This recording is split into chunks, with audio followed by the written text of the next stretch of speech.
কি বলা হয়েছে? এই যে সংস্কৃত শ্লোকে কি বলা হয়েছে? যে আমাদের যে মানব দেহটা, এই মাথা থেকে পা পর্যন্ত এর মধ্যে আমাদের অনেক কর্ম করার জন্য এই দেহটা আমরা লাভ করেছি। এই শিরসী মণ্ডলী অর্থাৎ মস্তকের কর্ম কি? আপনারা জানেন মস্তকের কর্ম কি? শাস্ত্রে বলে শিরসী মণ্ডলী দ্বারা ভগবত ভক্তের চরণে পরিপাদ করো, কর্ণ দ্বারা মধুর নামে গুণানুগুণ কীর্তন শ্রবণ করো, পদন দ্বারা হরি কথা কৃষ্ণ কথা বলা। কি বললেন মা? আমরা যে অকথা কথা বলছি এই জন্য আমরা এত সুন্দর দেহ লাভ করেছি কি?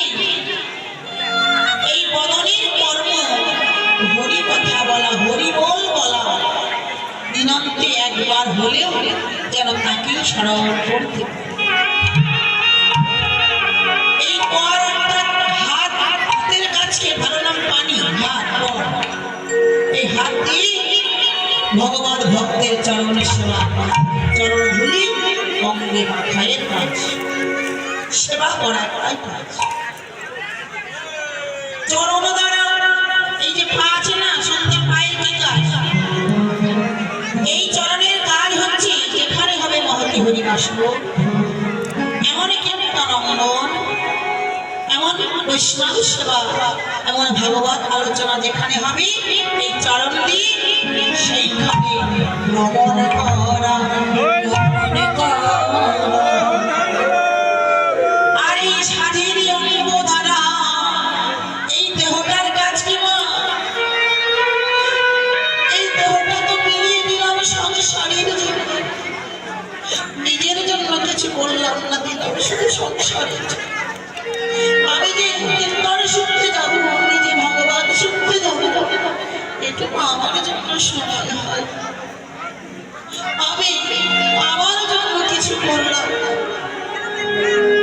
আমার জন্য করতে হবে। আগে তো আমি বাঁচি, কথাই বলে না আপনি বাঁচলে পাবেন না, আমি বাঁচবো কি করে? আমি তো বাঁচি না, আমি তো সবার জন্য বেঁচে আছি, আমার জন্য। নিজের জন্য যদি বাঁচতে হয় এই দেহটা দিয়ে মহতি হরিবাসরে দিয়ে সাধু গুরু বৈষ্ণবের আলিঙ্গনে করা, ভক্ত স্মরিত করা, এই দেহের কাজ। এই তাপিত দেহটা জর্জরিত, শোক তাপ রোগ ব্যাধিতে জর্জরিত, এই দেহটা দিয়ে ভগবত বাসরে দিয়ে ভক্ত অঙ্গ আলিঙ্গন করা বিশেষভাবে প্রয়োজন। চোখের কাজ কি? বিগ্রহ মূর্তি দর্শন করা।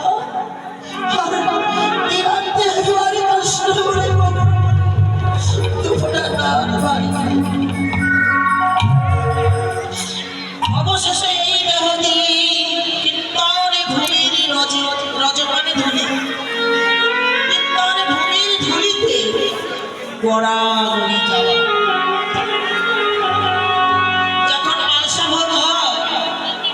তখন দেখবেন ধুলি মাপতে হয়, দধি মঙ্গল করার পরে ধুলি মাপতে হয়।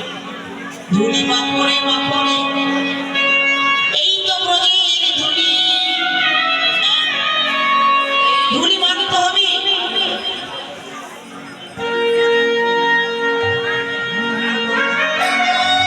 ধুলি মাপড়ে আনন্দ করে এই তো ধুলি মাপড়ে আনন্দ করে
করে অঙ্গে